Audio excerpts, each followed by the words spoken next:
Hello everybody, welcome back to my YouTube channel English with Anisha. और आज की हमारी क्लास बहुत ही स्पेशल होने वाली है। आज की क्लास में हम लेकर आए हैं आपके लिए बहुत ही कुछ डिफरेंट, जिसमें हम सीखेंगे सभी बीमारियों के नाम अंग्रेज़ी में भी और हिंदी में भी, ताकि जिन बीमारियों के नाम आप हिंदी में ही जानते सिर्फ आज के बाद आप इंग्लिश में भी जानने लगोगे। तो चलिए हमारी क्लास को हम शुरू करते हैं। लेकिन शुरू करने से पहले अगर आपने हमारे चैनल को सब्सक्राइब नहीं किया है तो चैनल को सब्सक्राइब कर ले एंड बेल आइकन को दबाना बिल्कुल भी ना भूलें, ताकि हमारे नए वीडियोस के नोटिफिकेशंस आपको टाइम टू टाइम मिलते रहें। तो लेट्स स्टार्ट। तो सबसे पहले हम पढ़ेंगे छींक के बारे में। छींक छींक को इंग्लिश में कहा जाता है स्नीज़। क्या बोलेंगे?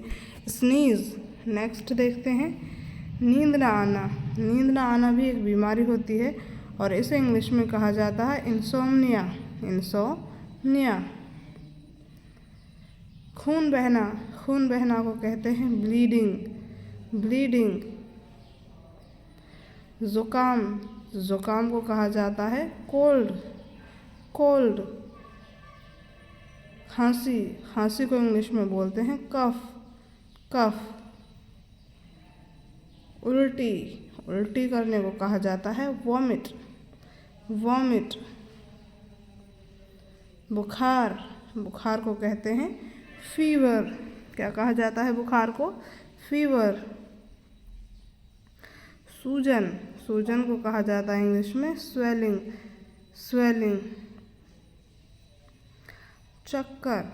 चक्कर आने को कहा जाता है डिजीनेस। डिजीनेस। दर्द। दर्द को बोलते हैं पेन। पेन। सर दर्द। सर दर्द को कहा जाता है हेडेक। सर को इंग्लिश में बोलते हैं हेड और दर्द को एक कहा जाता है, तो सर दर्द को मिलाकर हम बोलेंगे हेडेक।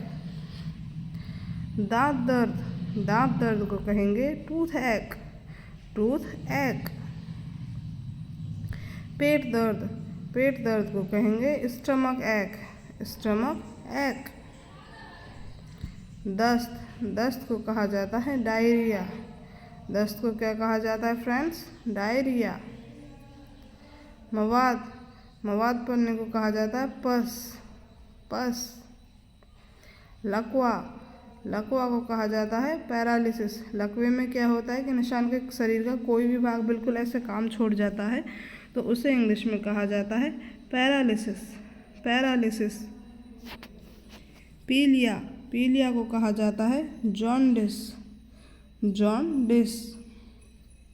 भैंगापन। भैंगापन को इंग्लिश में बोलते हैं स्क्वेंट। स्क्वेंट। भैंगापन होता है जब हमें आँखों से ऐसा लगता है कि सामने देख रहा है इंसान, लेकिन वो उस साइड में ना देखकर कहीं और ही देख रहा होता है, तो इसे भैंगापन कहा जाता है कि उसकी आंखें सही दिशा में काम नहीं करती है, और इसे इंग्लिश में कहा जाता है स्क्वेंट। स्क्वेंट। मोटापा। मोटापा को बोलते हैं ओबेसिटी। ओबेसिटी। कुबड़ा। कुबड़ा को कहता है हंचबैक। हंचबैक। दमा। दमा को इंग्लिश में बोलते हैं अस्थमा। अस्थमा। पथरी। पथरी को कहा जाता है स्टोन। स्टोन। मधुमेह। मधुमेह को इंग्लिश में बोलते हैं डायबिटीज़। डायबिटीज़। बवासीर। बवासीर को कहा जाता है इंग्लिश में पाइल्स। पाइल्स। दिल का दौरा। दिल का दौरा को कहते हैं हार्ट अटैक। Heart attack. मिर्गी। मिर्गी को कहा जाता है एपिलेप्सी। एपिलेप्सी। हैजा। हैजा को इंग्लिश में बोलते हैं कोलेरा। कोलेरा। आंत उतरना। आंत उतरने को कहा जाता है हर्निया। हर्निया। मोच। मोच को इंग्लिश में बोलते हैं स्प्रेन या फिर स्ट्रेन। स्प्रेन या स्ट्रेन। घाव। घाव को बोलते हैं गैश। गैश। गुमराह। गुमराह होने को कहा जाता है बम्प। बम्प। फुंसी, फुंसी को बोलते हैं पिंपल, पिंपल। मुंह का छाला, मुंह के छाले को कहा जाता है माउथ अल्सर, माउथ अल्सर। और छाला को कहा जाता है सिर्फ अल्सर। गलसुआ, गलसुआ हमारे गले में होता है ज़्यादातर और इसे कहा जाता है मम्प्स, मम्प्स। फफोला, फफोला को बोलते हैं ब्लिस्टर। क्या बोलेंगे? ब्लिस्टर। कमर दर्द, कमर दर्द को कहा जाता है बैक एक, बैक एक। पाचन, पाचन की क्रिया को बोलते हैं डाइजेशन, डाइजेशन। पेट में जलन, इसे कहा जाता है इरिटेशन, पेट में जलन, इरिटेशन। खुजली, खुजली को बोलते हैं इच और स्क्रैच, इच या फिर स्क्रैच।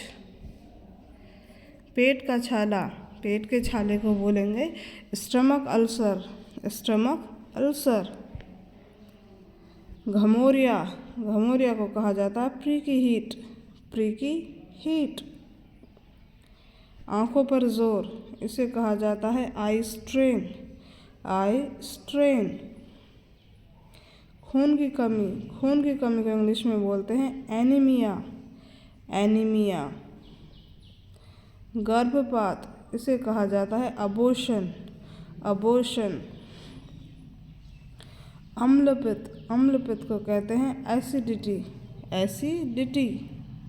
शायद इस बीमारी का नाम आप इंग्लिश में तो सब जानते होंगे, लेकिन हिंदी में आप बहुत कम जानते होंगे कि एसिडिटी को बोला जाता है अम्लपित्त। नेक्स्ट है बदहजमी, बदहजमी को कहते हैं इंडाइजेशन, बदहजमी, इंडाइजेशन। उबकाई, उबकाई को कहा जाता है नौसिया, नौसिया। अब हम आपके लिए लेकर आए हैं क्विज, जिसमें आप हमें बताएंगे खराश और उल्टी की इंग्लिश क्या होती है। जल्दी से कमेंट सेक्शन में कमेंट करके हमें बताइएगा। तब तक के लिए bye bye and thank you for watching my videos.